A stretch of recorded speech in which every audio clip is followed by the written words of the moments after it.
வாழ்க்கையில் ரொம்ப யாருமே ரொம்ப கஷ்டப்பட்டாதீங்க. தயவு செஞ்சு மேரேஜ் பண்ணுறதா இருந்தால் மனசார புரிஞ்சுக்கிட்டு மேரேஜ் பண்ணிக்கோங்க.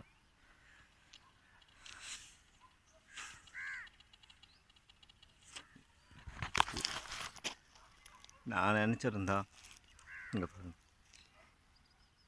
நான் நினச்சிருந்தா என்னால் சூசைட் பண்ண முடியும். இப்போவே இந்த செகண்டே இந்த இடத்துல நான் சூசைட் பண்ண முடியும். நான் நினச்சிருந்தேன் இந்த இடத்துல நான் சூசைட் பண்ண முடியும்.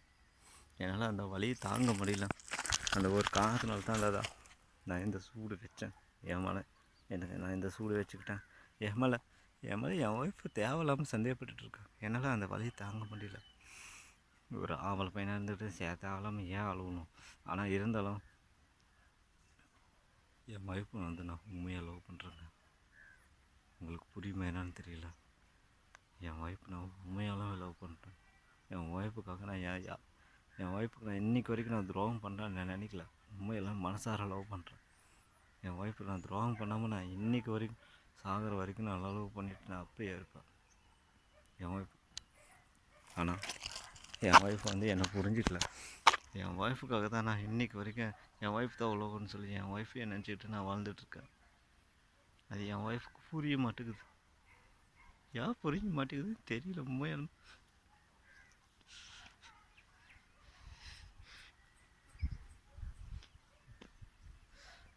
என்னால் வலி தாங்க முடியலைங்க. என் மேலே தேவையில்லாமல் சந்தேகப்பட்டுட்டு என்ன தேவையில்லாமல் பேசுகிறாங்க. தேவையில்லாத வார்த்தையெல்லாம் பேசுகிறாங்க. அந்த ஒய்ஃபுக்கிட்ட இருந்தால் யாராக இருந்தாலும் சரி, மேரேஜ் இருந்தால் யாராக இருந்தாலும் சரி, ஒய்ஃபுக்கிட்ட தேவையில்லாத வார்த்தையை வாங்க முடியாது. கேட்காத வார்த்தையை காதில் வாங்க முடியாது. உண்மையாலுமே என் ஒய்ஃப் விட்டுட்டு நான் வேறு எந்த பொண்ணும் நினைக்கிறதும் கிடையாது, நினச்சதோடு கிடையாது. ஆனால் என் ஒய்ஃப் என்ன தேவையில்லாமல் நினச்சிட்டு என்ன தேவை, பைக்கில் வந்தால் கூட சும்மா ஆறு அடிச்சா கூட யாருக்காக அடித்தா, யாரை பார்க்குறதுக்கு அடித்தா அப்படின்னு சொல்லி தேவையில்லாமல் சந்தேகப்படுறாங்க. அது என்னால் அந்த வலியை தாங்க முடியல. சும்மா ரோட்டில் இப்படி கிராஸ் பண்ணி திரும்பி பார்த்தா கூட யார் பார்க்குறதுக்கு திரும்பி பார்த்தா அப்படிங்கிற மாதிரி கேட்குறாங்க. அதனால் இந்த வலியெல்லாம் தாங்க முடியல. என் ஒய்ஃபுக்கு உடம்பு சரியில்லாமல் இருந்தாங்கங்க. சாகிற நிலமை இருக்கும்போது கூட என் ஒய்ஃப் பொழைச்சிக்கிட்டாங்கன்னா அவளோட நிம்மதியாக வாழ்ந்துக்குவேன் அப்படின்னு சொல்லியிருந்தேன்.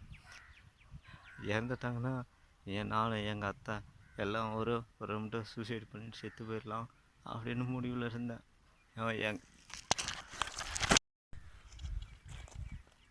சந்தேகம் இருந்தால் கூட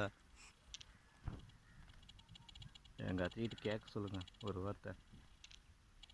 உன் மருமகனா ஏம்மா உன் மருமகன் 3 பேரும் அந்த பிள்ளை ஏதாவது ஆகிப்போச்சுன்னா 2 பேரும் எல்லாமே சேர்ந்தெல்லாம் மட்டும் செத்து போயிடலான்னு சொன்னாங்களான்னு கேளுங்க. அப்போ தெரியும் என் வலி என்னன்னு அப்போ தெரியும். நான் உண்மையாலுமே இன்றைக்கி வரைக்கும் மனசார என் ஒய்ஃப் லைஃப் பண்ணிகிட்ருக்கேன். ஆனால் என் லைஃப் எல்லாத்தையும், அதாவது என் லைஃப்பில் லட்சியம் எல்லாத்தையும் இழந்துட்டு நான் என் ஒய்ஃபை நான் லவ் பண்ணிகிட்ருக்கேன். அது என் ஒய்ஃபுக்கு புரிய மாட்டேங்குது. உண்மையாலுமே என் ஒய்ஃபுக்கு புரிய மாட்டேங்குது. நான் என் ஒய்ஃப் உண்மையாலுமே லவ் பண்ணுறேன். அது ஏன் என் ஒய்ஃபுக்கு புரிய மாட்டேங்குதுன்னு தெரியல. நான் இப்போ நினச்சா கூட எனக்கு இன்றைக்கி பேசின வார்த்தைக்கு நான் இப்போ நினச்சா கூட என்னால் இந்த ட்ரெயின் ரோட்டில் என்னால் இப்போ சூசைட் பண்ணிக்க முடியும். நான் நினச்சா கூட இந்த இடத்துல நான் சூசைட் பண்ணிக்க முடியும். இப்போ நினச்சா கூட என்னால் சூசைட் பண்ணிக்க முடியும். என்னால் அந்த வலி தாங்க என்னை எப்படி அந்த வார்த்தை என்னை கேட்கலாம்?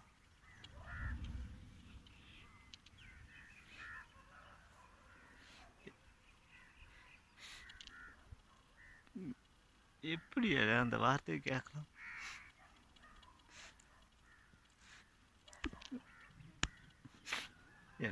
என்ன அந்த வார்த்தை எது கேட்டுச்சு தெரியல.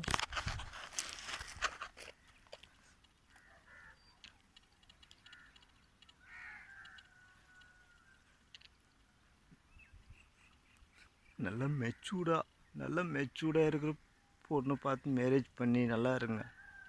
சில்லற பிள்ளையெல்லாம் மேரேஜ் பண்ணிட்டு நல்லா இருக்க முடியாது.